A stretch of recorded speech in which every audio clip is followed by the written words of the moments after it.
يوهانا ويباتش أب هيستن تكساس نعنا نطبق سلازوخنا نتعنانا كفيتاتنا ناموني ويباتش دما كم تقول لهنا نفلطو كابت انتي جميرو عديتاتنا نزي تقمي فريدن نعمتات زتقمالو زنبران زلوان سلازوخنا ጥሽ ካብ ፍሉያት ኣግራብ ካብ ዝርከቡ ዕንጨይቲ ብዝፍጠር ትኪ ምስ ለኻይ ተሓዊሱ ብዝህቦ ጥዕናውን ጽባቐውን ኣገልግሎት ኣብ ሕብረተሰብና ዘውትር መድሃኒት እዩ።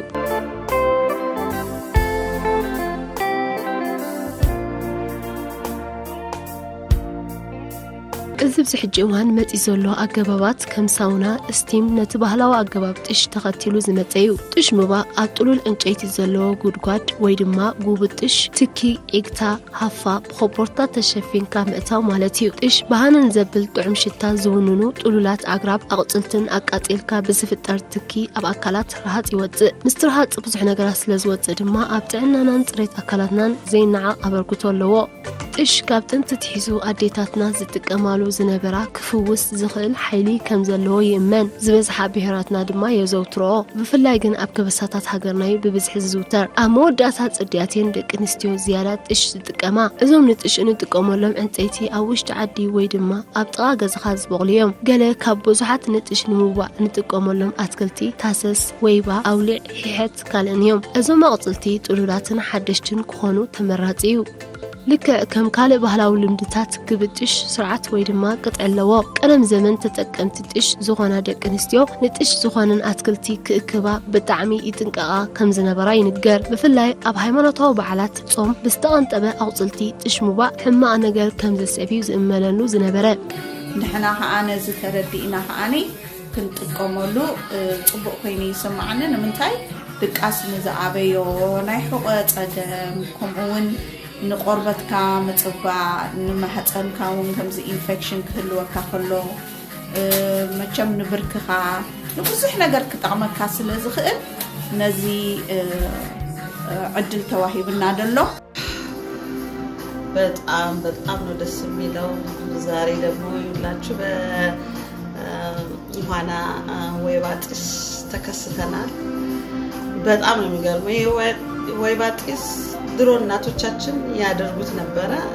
እኛ እንኳን ብዙ እንትኑን የዛን ጊዜ ላናቀችል ይሆናል። ወይባ ጢስ በጣም ብዙ ጥቅም አለው፣ ለውስጥም ለውጭም የሰውነታችን ክፍል ለደከመ ስፔሻሊ እዚህ ሀገር ብዙ ሰዓት ሰርተን እንደገና ከልጆች ጋር ለምናደርገው ደክመን ስንገባ የወይባ ጢስ በጣም ይጠቅማል። ጥንካሬ ይሰጣል፣ ለአጥንት፣ ለነርቭ፣ ለቁርጥማት፣ ለእንቅልፍ፣ ለማህፀን ችግር ላለበት በሙሉ ለሌለበትም በጣም ጥሩ ጥቅም አለው።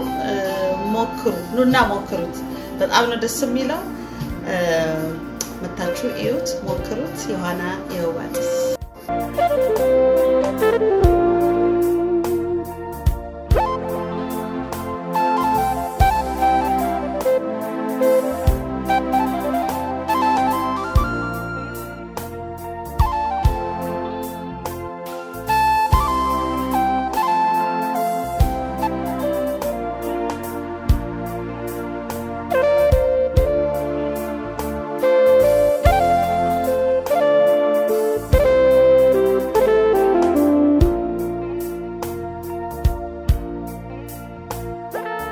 Hi everyone, I'm in Yohana's wayba dish right now.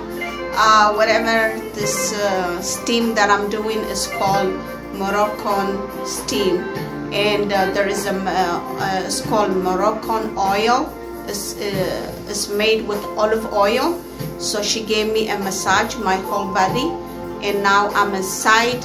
And this thing helps you for everything. I mean, it's good for your health, and I'm sweating really hard.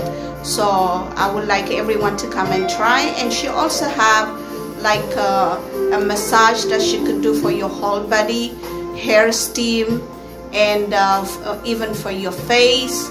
So I would suggest everyone to come and try it. You're all gonna be happy and you're all gonna feel good. So Yohana Dish, just follow the message on the bottom with her phone number and make an appointment and treat yourself. Thank you. Bye bye. ወይባ ጥሽ ካብቲ ጥቕምታቱ ሓደ ነገር ክገልጽ ድሕር ኮይነ ንሕቆ ይጠቕመካ ንብርኪ ፀገም ዘለካ ከምኡውን ድቃስ እንድሕር ዝዓበየካ ኮይኑ ንቆርበትካ ንብዙሕ ነገር ከምኡውን ናይ ገጽካ ፈፀጋ እንድሕር ኣሎ ከምኡ ድማ እቲ ዝዓበየ ድማኒ ንመልክዕካ ንምውቃብ ንብዙሕ ነገር ስለ ዝጠቕመና ነዚ ዕድል እዚ ከዓኒ ኣብዚ ሂስተን ተኸፊትና ስለ ዘሎ ኣብዚ ሂስተንን ከባቢኡን ዘለና ነዚ ዕድል እዚ ንክንጥቀመሉ ይላቦ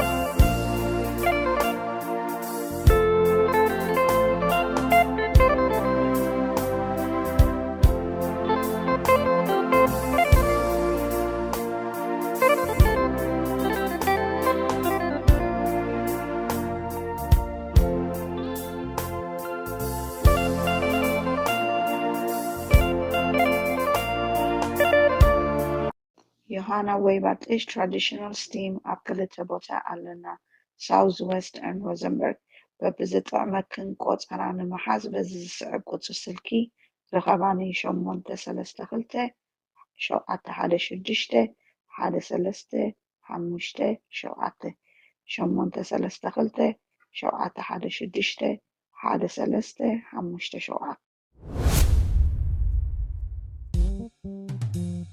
Cinema Samare Kapizi Rapizi Hayruna Rebe Filtet Habos Desta Sahab Sini Trufta Nafsed Nahar Cinema Samare Ab Cinema Samare Katru Muzinake Uri Ama Komedi Drama Lala Wazata Sport Film